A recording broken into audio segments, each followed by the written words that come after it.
Bonjour à vous tous. Vous êtes nombreux en ce moment à prendre la route des vacances ou encore à avoir suivi la grande boucle du Tour de France.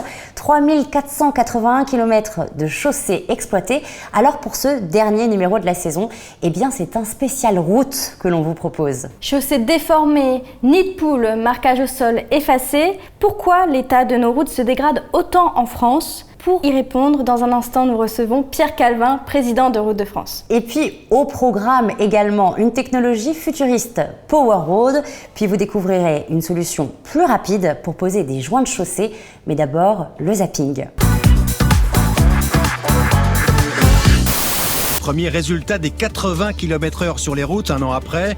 Une limitation de vitesse qui aurait épargné plus de 200 vies. Vous priez, mon fils ? Ben non, oui. Les autoroutes sont une machine à cash. En 2017, par exemple, chiffre d'affaires, plus de 10 milliards d'euros, résultat net 2,8 milliards, soit une marge nette de plus de 27%. C'est une route qui fait recette. Route des vacances. Mais d'ici quelques mois, ce comportement à risque pourrait coûter leur permis aux automobilistes. En cas de seconde infraction, un excès de vitesse ou un stop grillé en téléphonant, la sanction sera immédiate. Bonifacio à gauche, Caleb Ewan qui remonte, et la victoire, elle est, me semble-t-il, pour Caleb Ewan. Il est le sprinter de cette 106e édition.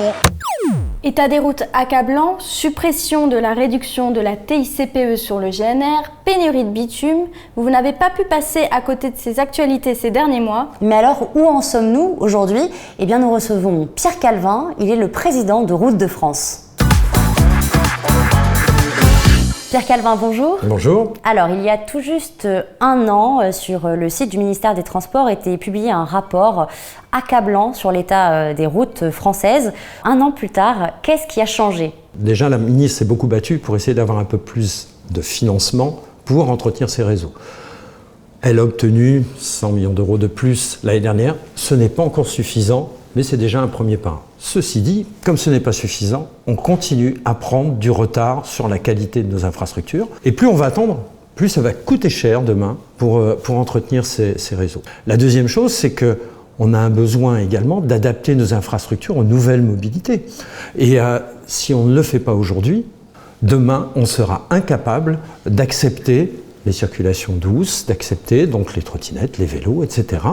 Alors il y a quelques jours, le gouvernement a fixé le cap pour le projet de loi de finances 2020 et a confirmé son intention de mettre fin à la niche fiscale sur le gasoil non routier, le fameux GNR. Je vous propose d'écouter la réaction de Bruno Cavagné, le président de la Fédération nationale des travaux publics. On fait de la comptabilité à Bercy plutôt que d'avoir une vision et on tape toujours sur les mêmes. Alors est-ce que vous êtes d'accord avec lui ? Complètement d'accord avec lui.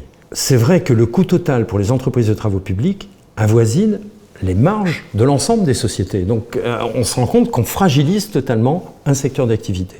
Donc il faut trouver des compensations. Ces compensations, comment peuvent-elles être ? Problème de trésorerie, c'est tout simplement d'avoir une avance dans les marchés publics. La deuxième chose, c'est de passer en cas de force majeure. Cela permet aux entreprises de pouvoir intégrer dans leur prix, même si elles n'ont pas de révision de prix sur leur marché, le surcoût lié à ce GNR. Le troisième point qui pour nous est important, c'est le problème de concurrence. Les entreprises agricoles travaillent parce qu'ils ont des engins qui sont à la fois des engins de chantier et agricoles, font des travaux qui sont des travaux routiers. Et eux vont avoir le droit de bénéficier toujours de cette remise. Donc on va être dans une concurrence qui va être déloyale sur une commande publique qui, elle, impose d'avoir une égalité des chances. Alors, la fin du dispositif rapporterait un peu plus de 200 millions d'euros à l'État dès 2020. À quoi va servir, selon vous, cet argent ? Je ne le sais pas aujourd'hui. Par contre, je sais que nous, on en aurait l'utilité. La route génère 60 milliards de recettes par an à l'échelon national. Ce sont justement les taxes sur les carburants, les TVA sur les véhicules, etc. Sur ces 60 milliards d'euros, seuls 15 milliards sont utilisés pour rénover, entretenir nos réseaux. C'est-à-dire qu'il y reste 45 milliards d'euros qui vont dans le budget public, certainement pour de très bonnes raisons, mais en contrepartie, le réseau se dégrade. Qui ne sont pas utilisés pour rénover nos routes. Et ça, il ne faut pas l'oublier. Alors selon vous, quelle solution justement vous pourriez proposer pour financer la rénovation de nos routes? C'est d'avoir une recette affectée. Aujourd'hui, la loi d'orientation des mobilités ne prévoit plus une loi de programmation qui doit y être associée, et donc on n'a plus de visibilité justement sur ce financement à moyen terme, et on va passer dans le projet de loi de finances, donc année par année. Ce qui veut dire que d'une année sur l'autre, on ne sait pas ce que l'on va avoir comme moyen pour entretenir nos réseaux et les moderniser. On ne peut pas construire comme ça, c'est pas possible. Alors le mois dernier, votre fédération s'alarmait sur la pénurie de bitume. Comment ça s'explique? Le premier phénomène, c'est qu'on avait, il y a une douzaine d'années, 12 raffineries à l'échelon national. On est aujourd'hui à 6. La deuxième chose, c'est qu'on a un marché qui s'est totalement européanisé, voire mondialisé. Et en parallèle de cela, deux autres facteurs plus conjoncturels, des problèmes d'entretien de ces raffineries, qui généralement sont des entretiens lourds, donc plusieurs mois. Dernière chose, c'est le transport. Nous avons des raffineries qui ferment, ça veut dire que les chauffeurs sont obligés d'aller plus loin pour aller chercher le bitume. Et donc on a un problème en même temps de livraison qui devient de plus en plus crucial. Alors justement, vous l'avez déjà un peu expliqué, mais quelles sont les conséquences de cette pénurie de bitume? Le premier, c'est une notion de prix. C'est-à-dire qu'à partir du moment où ce marché se généralise, les prix sont beaucoup plus fluctuants. La deuxième chose que l'on a, c'est l'arrêt de la réalisation des enrobés, voire le décalage de chantier. Le troisième, c'est tout ce qui est chantier lié à l'émulsion, c'est-à-dire ce qu'on appelle les enduits, qui sont des couches très minces où on vient mettre une couche de bitume et des cailloux dessus pour protéger la chaussée. On va lui redonner un peu d'adhérence, sécurité, et de l'étanchéité pour la faire durer dans le temps. Si on ne le fait pas maintenant, ça veut dire que ces chaussées ne seront pas recouvertes avant l'hiver. Si on a un hiver rigoureux, il est clair qu'on aura des dégâts qui vont être très importants. Donc on a vraiment des difficultés liées à ça. Et alors justement, qu'est-ce que vous demandez au pouvoir public, là, aujourd'hui, maintenant, pour combler cette pénurie de bitume? Il y a plusieurs choses que l'on demande. Un, je l'ai évoqué tout à l'heure, en termes de prix, de ne pas être pénalisé par cela. La deuxième, c'est au travers d'une reconnaissance, là aussi de cas de force majeure, de ne pas être impacté par des pénalités de retard liées au décalage des chantiers. La troisième chose, c'est de pouvoir disposer de stocks stratégiques, comme on l'a pour les carburants par exemple, ce qui nous permettrait pendant les périodes fortes de consommation d'être sûr d'avoir les produits de base nécessaires pour réaliser l'ensemble de nos chantiers. Merci beaucoup Pierre Calvin, merci d'avoir accepté notre invitation. Merci à vous. Chauffer votre intérieur grâce au bitume, c'est possible. Vraiment, c'est possible? Alors là, je suis curieuse de voir. On regarde ensemble. Nos sociétés sont de plus en plus connectées et voient émerger de nouvelles technologies telles que les véhicules autonomes. Mais qu'en est-il de la route? Aujourd'hui, il est question de route de 5e génération. Ce chauffage, d'ici quelques mois, sera alimenté grâce à la technologie Powerroad d'Eurovia. Pour mieux comprendre, suivez-nous.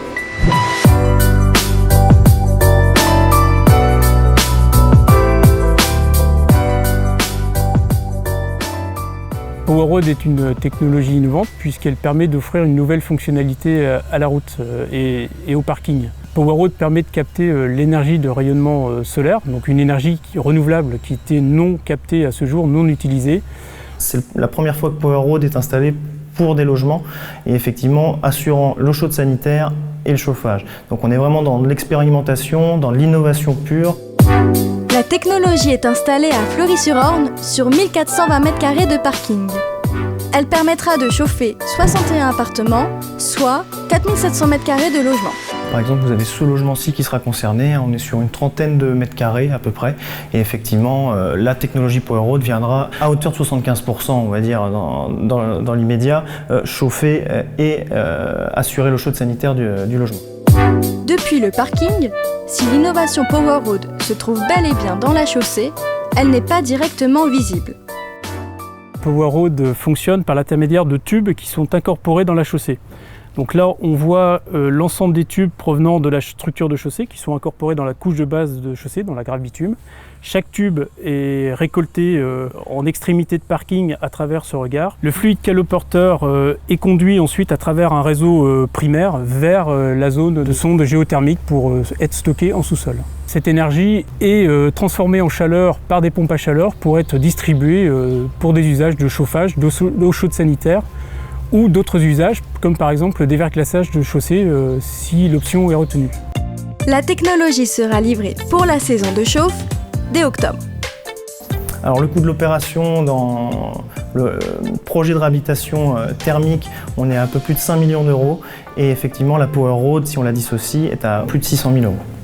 Power Road s'intègre dans des routes de nouvelle génération puisqu'on exploite des fonctions qui ne l'étaient pas précédemment. Ça peut parfaitement se compléter avec des panneaux photovoltaïques ou d'autres types d'énergie renouvelable.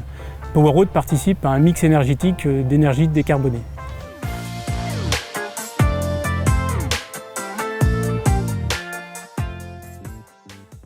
Pour perdurer, nos routes ont besoin d'être entretenues. Et justement, Sébastien a découvert pour nous une solution plus rapide et plus efficace pour la pose des joints de chaussée. Regardez.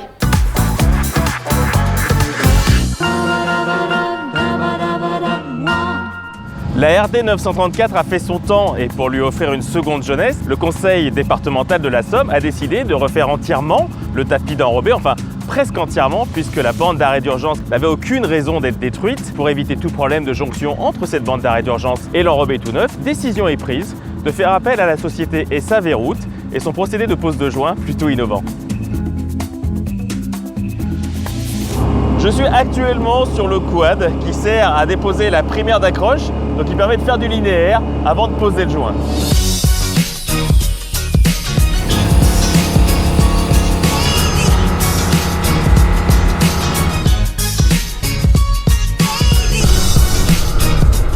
Une fois la primaire d'accroche posée, c'est au tour du joint.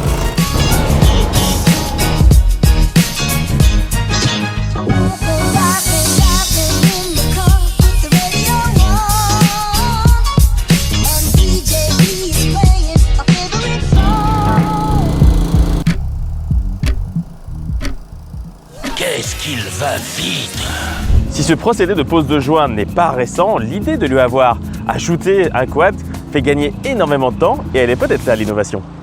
C'est la fin de cette émission. Merci à vous tous de l'avoir suivi. Nous, on se retrouve à la rentrée parce que nous partons en vacances. Mais d'ici là, très bon chantier à vous tous.